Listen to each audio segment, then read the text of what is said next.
Tudo bem com vocês? Tudo legal? Que bom! Graças a Deus!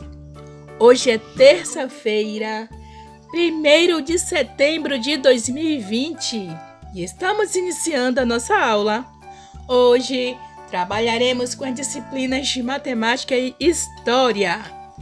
Vamos dar início à nossa aula de matemática e logo após vamos para a nossa aula de história. Ok, turminha?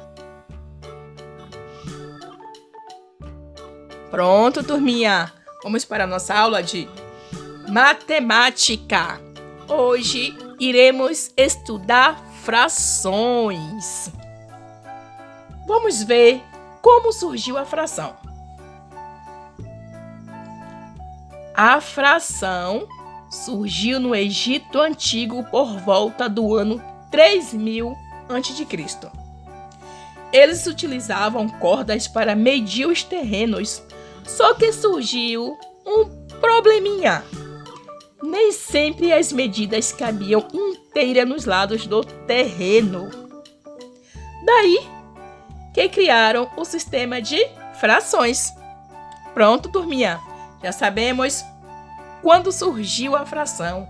Agora vamos ver o que é frações. Frações é considerada parte de um inteiro que foi dividido em partes exatamente iguais. As frações são escritas na forma de números e na forma de desenhos. Bem, turminha, vocês gostam de cozinhar? Vamos para a página 27. Troca de ideias. Leia alguns ingredientes usados para fazer deliciosos bolinhos de chuva. Vamos para os ingredientes. 2 xícaras de chá de farinha de trigo, 1 pitada de sal, 1 colher de chá de fermento em pó, meia xícara de leite, 1 ovo, óleo suficiente para fritar, meia xícara de açúcar e 2 colheres de sopa de canela para pavilhar nos bolinhos. Agora vamos para o preparo. Misture bem a farinha, o fermento, o açúcar e o sal em uma tigela. Acrescente o leite e o ovo. Misture muito bem. Chame um adulto para fritar os bolinhos em óleo quente. Escorra o excesso de gordura em um papel absorvente e passe os bolinhos na mistura de açúcar com canela. Pronto, tá aí a nossa receita de bolinhos de chuva. Bom apetite! Alguns dos ingredientes usados para fazer os bolinhos de chuva são medidos dividindo o inteiro em partes iguais. Essas partes do inteiro podem ser representadas por frações. Acompanhe. Meia xícara de leite. A xícara representa o inteiro. Dividindo o inteiro em 2 partes iguais e considerando uma dessas partes, temos meia xícara. Temos metade ou 1/2 do inteiro. Os inteiros a seguir foram divididos em partes iguais. Observe as partes coloridas desses inteiros representadas por frações. O retângulo foi dividido em 4 partes iguais e uma delas foi pintada. Foi pintado 1/4 do inteiro. O quadrado foi dividido em 4 partes iguais. 3 delas foram pintadas. Foram pintados 3/4 do inteiro. O triângulo foi dividido em 3 partes iguais. Uma delas foi pintada. Foi pintado 1/3 do inteiro. O círculo foi dividido em 3 partes iguais. 2 delas foram pintadas. Foram pintados 3/3 do inteiro. Os símbolos 1/2, 1/3, 1/4, 3/4 e 2/3 são chamados de frações e representam partes de um inteiro. Na fração temos 1/4. O numeral 1 aqui é chamado de numerador. Esse número 4 aqui, ó, numeral 4 aqui, é chamado de denominador. O denominador dá nome à fração, indicando em quantas partes iguais o inteiro foi dividido. E o numerador indica quantas partes foram consideradas. Observe a leitura de algumas frações. Temos aqui as frações e aqui as leituras. Vamos lá.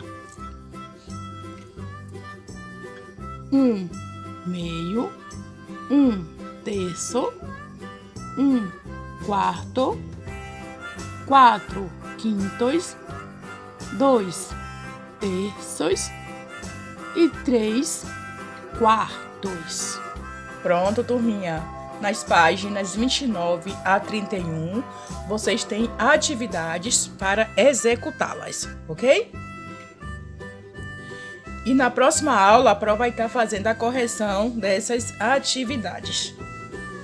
Vamos fazer aqui a leitura aqui do numeral 1, aqui da página 29. Numeral 1. As figuras a seguir foram divididas em partes iguais.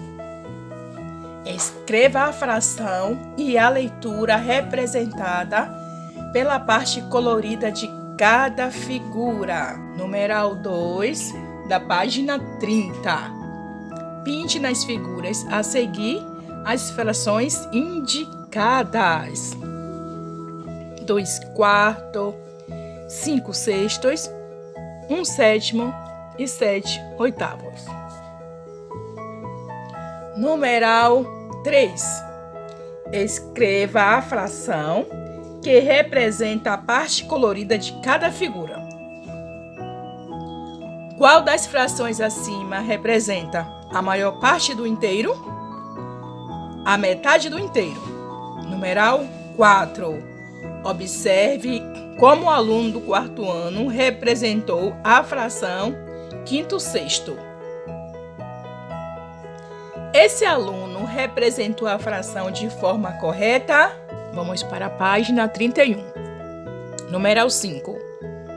As barras de chocolate representadas a seguir vão ser divididas igualmente entre 4 crianças.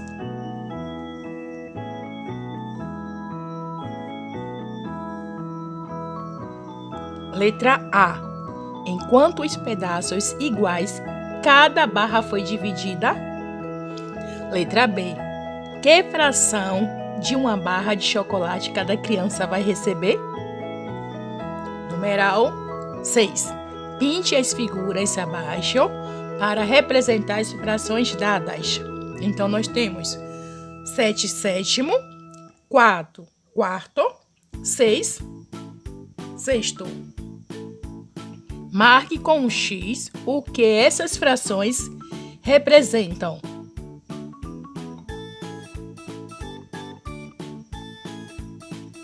Metade do inteiro ou o inteiro. Numeral 7. Use uma régua e lápis de cor para representar a fração cujo numerador é 4 e o denominador é 7 na figura a seguir. Que fração você representou? Pronto, turminha. Já Encerramos a nossa aula de matemática. Agora vamos para a nossa aula de história. Pegue seus livros, por favor, e abram na página 24. Pegaram? Abriram? Então vamos lá. A importância dos rios. Olha só, turminha. O processo de sedentarização ocorreu aos poucos e deu origem aos primeiros centros urbanos em lugares como a Mesopotâmia, o Egito, a China e a Índia. Os povos dessas regiões fixaram suas habitações, construindo aldeias cada vez maiores, via de regra às margens de rios.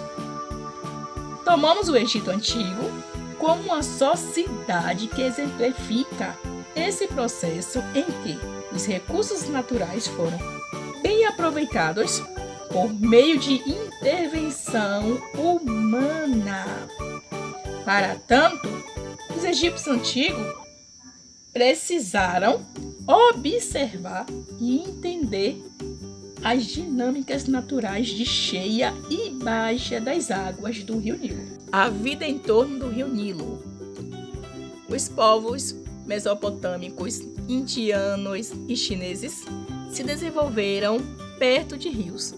E com os egípcios não foi diferente. As imagens do Rio Nilo, localizado no continente africano, foram fundamentais para esse povo, que vivia cercado pelo grande deserto do Saara. Além de fornecer água, o Nilo possibilitava o cultivo de alimentos, pois transbordava na época das cheias e assim irrigava as margens, deixando-as férteis para o plantio. Nas épocas em que o rio estava baixo, os egípcios antigos plantavam trigo, papiro, algodão, figo, uva e alho, entre outros alimentos nas margens. Em um primeiro momento, as cheias do rio Nilo eram catastróficas para os habitantes da região, pois destruíam tudo o que estava em suas margens. Contudo, quando o volume do rio voltava à normalidade, os povos que viviam em torno do Nilo eram beneficiados com uma camada extensa de humus que fertilizava a terra, tornando-a propícia para o plantio. Por outro lado, nos períodos de secas, eram comuns faltar água para irrigar as extensas plantações. Por isso, com o passar do tempo, os egípcios antigos construíram canais de irrigação e reservatórios de água para aproveitar os recursos hídricos e assim irrigar as plantações, beneficiando toda a população. Pronto, turminha. Vamos para a página 26. Vamos fazer aqui a leitura das questões, tá bom? Eu faço parte da história. Numeral 1. Por que os rios foram importantes para o desenvolvimento da agricultura e formação das primeiras cidades? E aí, turminha, o que é que vocês acham? Numeral 2. Cite o nome de um dos rios da região onde você mora. Numeral 3. Marque com X o nome dos elementos que existem em torno desse rio. Se vegetação, se moradias, se indústrias. Numeral 4. Faça um desenho ou cole uma imagem do rio pesquisado. Numeral 5. Pesquise imagens antigas do rio pesquisado e verifique se permanece como era antigamente. Escreva o que você observou nessa comparação. Numeral 6. Qual é a atual situação dos rios de sua região? Turminha, execute essas questões aí da página 26. E na próxima aula fazemos a correção. Ok, turminha? E em comemoração à Semana da Pátria, vamos refletir. Em 7 de setembro, comemora-se a independência do Brasil. Significa que o nosso país ficou livre do domínio português. Em sua opinião, você acha que o nosso Brasil é um país livre e independente? Escreva a sua resposta em forma de texto.